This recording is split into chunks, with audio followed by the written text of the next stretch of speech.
সংসদ চলার আগে সাধারণত সংসদীয় দলের কমিটি মিটিং হয়, যে মিটিংয়ে সভাপতিত্ব করেন মাননীয় প্রধানমন্ত্রী, সংসদ নেতা।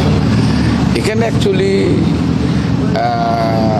সংসদের কৌশল, অর্থাৎ পার্লামেন্ট যেহেতু শুরু হবে দীর্ঘদিন পর, পার্লামেন্টে আমাদের সংসদ সদস্যরা মানে কী ধরনের কৌশল অবলম্বন করতে হয় এই বিষয়গুলো নিয়েই মূলত আলোচনা। আপনারা জানেন যে 133টা যে অধ্যাদেশ, এটা নিয়ে তো অর্ডিন্যান্স কমিটির মিটিং হয়েছে। এগুলো হয়তো বিল পাস হবে, এই সমস্ত বিষয়গুলো নিয়ে সাধারণত আলোচনা হয়।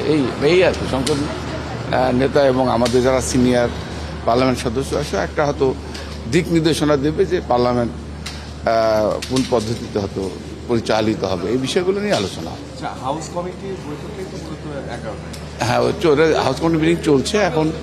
এখানে হাউস কমিটি মিটিংয়ে যেটা হয় যে আমাদের যে সমস্ত সংসদ সদস্যরা যাদের ঢাকা শহরে বাড়ি নাই, জায়গা নাই, ঘর নাই, আবাসনের ব্যবস্থা নেই, তাদের জন্য সেই সমস্ত সংসদ সদস্যদের জন্যই বাড়ি বরাদ্দের, যেটা আপনারা জানেন যে ন্যাম ভবনে যে সমস্ত আমাদের হাউসগুলো আছে, এগুলো বিভিন্ন এমপি সাহেবদের নামে বরাদ্দ করা হবে, সেই মিটিং চলছে।